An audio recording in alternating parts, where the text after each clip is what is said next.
Ignition sequence start. 6, 5, 4, 3, 2, 1, 0. Liftoff. We have a liftoff.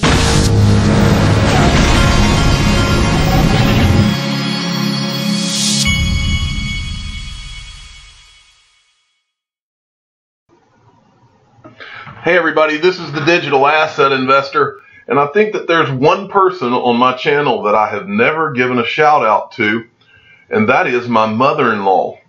The reason that I wanted to give a shout out to my mother-in-law is that my wife had gone home to see her parents the other day, and she brought me back some of the best meatloaf I've ever had. And she brought 2 of them. I've already had one of them, and I've been trying to eat low carb recently, and she brought me a meatloaf back that, I mean, it is good. And I'm starting to think about it. It's about 10 o'clock Eastern time, and I have to put it in the oven for around 45 minutes or so. And so I was just now starting to think about this thing, and so I wanted to thank my mother-in-law for a really good meatloaf. You have to, for those of you that have never eaten low carb, when you're on it, you're constantly trying to think, okay, what kind of meat, what kind of meat can I eat next that doesn't have a lot of sugar in it? And so apparently this meatloaf is a lower in sugar type meatloaf, and it was designed for my low carb. So anyway, got this from Peter Benstead at Lucky Pete 1988, and he sent me this. Tron, this was from yesterday, and I forgot to go over it. There's a lot of people that just really get mad when you even bring up Tron. Just to be transparent here, I did own some Tron. I do not own Tron now. Not because I think that there's anything wrong with Tron. A lot of people hate Tron. They think that this guy, that Justin Sun, is just a self-promoter and that it's all a big scam. I hear that kind of stuff all the time. I really don't think that's the case, but I like to mention that seems to be the sentiment. The reason I don't think it's the case is because he bought BitTorrent, and the BTT token, which is on the Tron blockchain, is going to be used on the BitTorrent platform. And as use cases go, most of the digital assets out of the 2,000 that there are, they can't even tell you that there's any kind of use case anywhere near imminent actually being used. And at least Tron's got that. And for that reason, I think that it's legitimate. Now, I did sell mine. I consolidated a lot of my digital assets, and I'm not bashful about telling you how I've consolidated. As long as I brought it up, I own some Bitcoin. XRP is and will always be my #1 holding by a long shot. I have some Stellar, and the reason I have some Stellar is because even though a lot of people think Stellar is a competitor to XRP, Stellar still has a big advantage over many of these others because they came out. I mean, when Jed McCaleb left Ripple, he went and formed Stellar, and Ripple and Stellar were at this game long before anyone else. And so I have a little bit, not a ton, but I have a decent amount. I've got Holochain. I'm drawing a blank on what else I have. It's not many. I've got it narrowed down to just I've got Cardano. Cardano is one of my favorites. But really the truth is it's mainly XRP Bitcoin. And that's pretty much where I'm at. And again, I'm fully aware that Bitcoin technologically is way inferior to XRP and many others. The only reason I'm in Bitcoin, I say this all the time on this channel, the only reason I'm in Bitcoin is because of Wall Street and because of Bitcoin's name recognition, and because Wall Street, every major digital asset platform that is about to open, like Bakkt and Fidelity, they seem to have co-opted Bitcoin. But Bitcoin for me is more, I'm looking at it more as a short to mid-term play. I think that over time, Wall Street and all, they will go through the same process you and I did, and they will end up at the better digital assets, XRP being the greatest. Okay, so let me get through this Justin Sun thing. So apparently he bid like $4 million something. Now he's going to get to have lunch with Warren Buffett. And a lot of people, this made a lot of people mad because they're basically saying he's just spending all his Tron on all kinds of different things. And so now he's going to have lunch. But Justin Sun said what he's going to do. Here's an interview that he did, right? If I can pull it up. He did an interview. Let me see when this was. It was this morning, I guess, on Squawk Box. Meet the crypto entrepreneur who won the $4.6 million charity lunch with Warren Buffett. Justin Sun Tron tells Becky Quick whether he thinks he can change Buffett's mind. He's very respectful about Buffett and Buffett's, talk about anti-Bitcoin and all that. But he says he's basically been a fan of Buffett's for years, and he said that he's trying to get together a group of major figures in the blockchain movement that can go with him to see Warren Buffett. And so I saw this tweet and I thought it was funny. This is Don Juan de Crypto. He said, my crypto explaining dream team to go to Buffett with Buffett would be, or you go with Buffett for the lunch.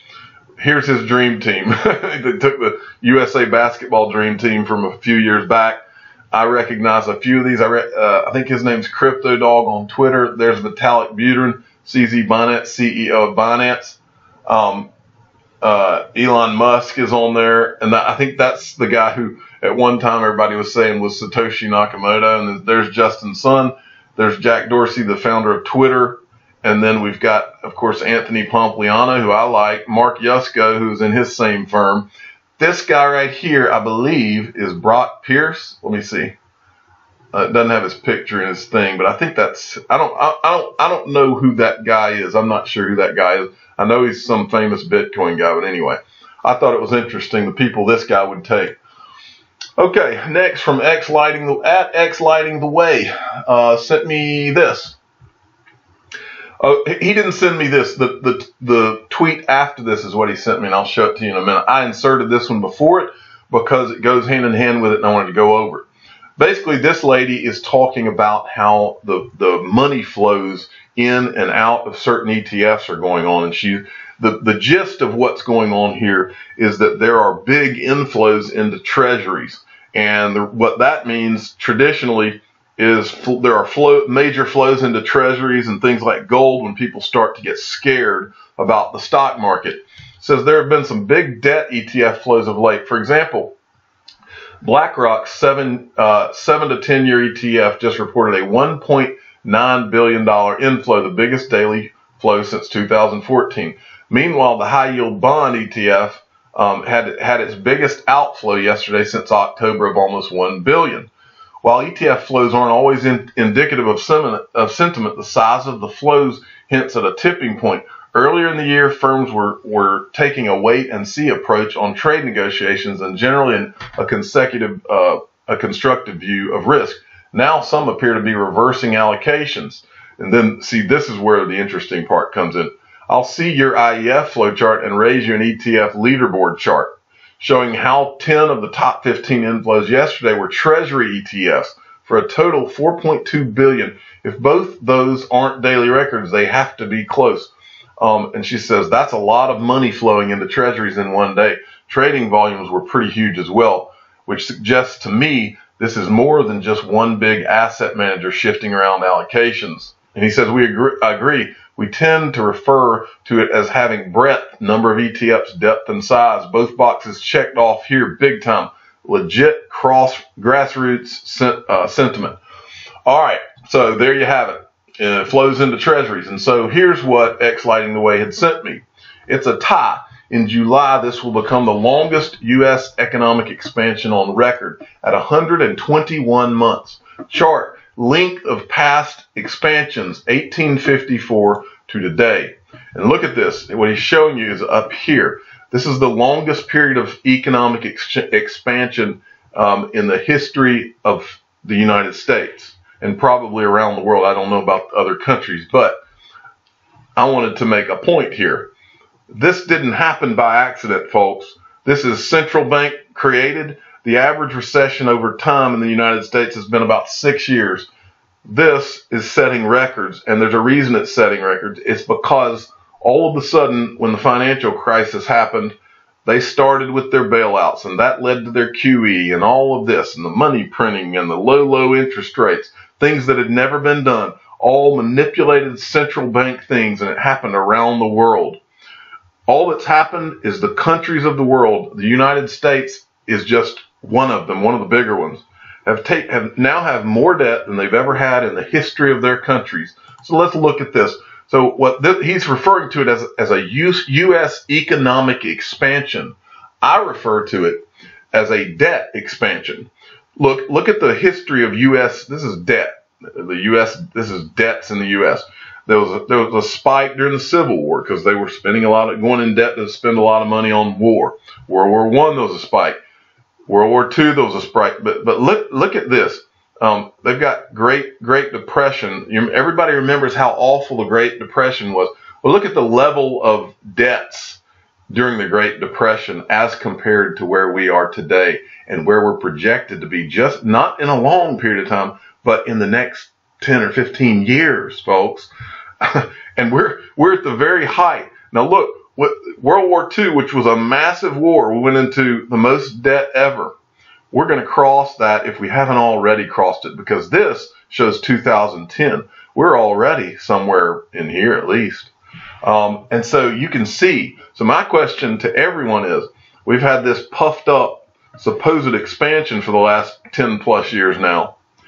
And the Great Depression, we know how awful that was. So what does it look like when the collapse happens with all of this massive debt that's been taken on? But our country's in over $22 trillion in debt. What happens? What does that look like? And good news, folks, now you have a place to be that's not tied to all this garbage. Okay, Michael at VAL5 links. It was built as an opportunity for the Securities and Exchange Commission to learn more about cryptocurrency. But what was striking about Friday's forum was how much the agency's staff already knew. From questions about atomic swaps to comments about, I don't know what he was trying to finish there. Oh, no, he didn't say anything else. But anyway, the reason I wanted to show this, and this is an article if you want to go see it. It's on CoinDesk. Go to Michael's Twitter feed there if you want to cover it. But the point I wanted to make was I got the same impression. The SEC seems to want to get all of this this monkey off their back. And I said the other day, and somebody took me way out of context. I did not say that the XRP and Ripple had gotten a no action letter from the SEC. I said that I believe that's one of the ways that the SEC may get their out from all this. I don't think they want any part of having to do with all this. I don't think they want to declare digital asset securities and have the nightmare that would be across the board. Okay, and Michael also sent me this. New Ripple's announcement hints at XRP massive price increase. Now, this was an interesting take, so I wanted to at least read you what this is. I showed you yesterday Ripple had come out with an announcement. So Ripple, they released a report that details the volume of XRP tokens sold, a decision that appears to be the result of reports released earlier this year by Bitwise.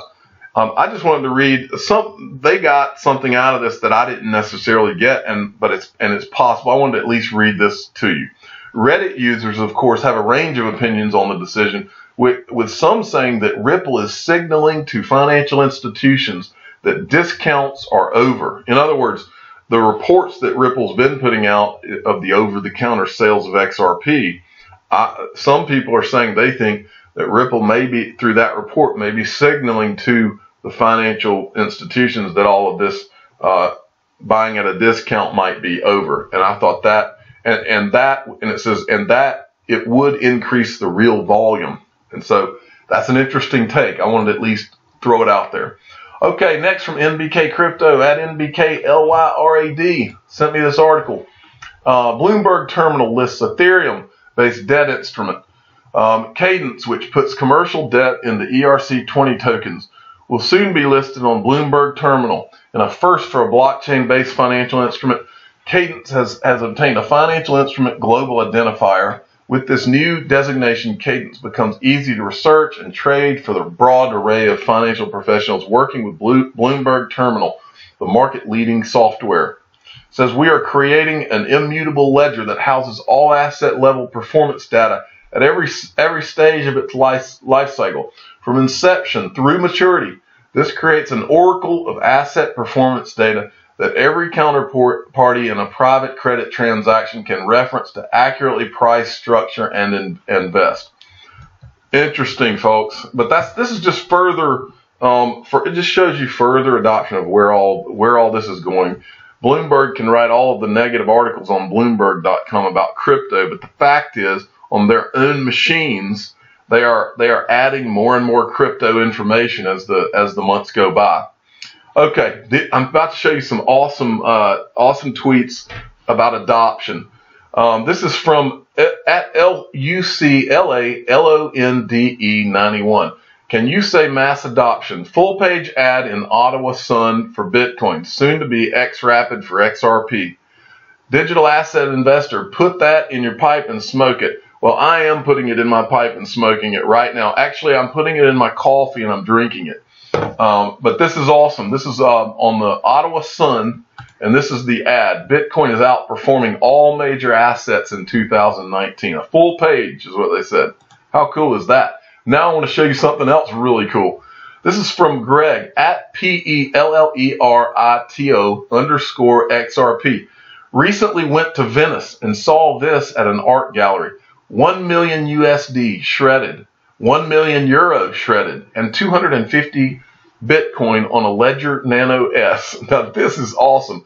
Here's the picture of the display. They've actually got shredded money in both of these.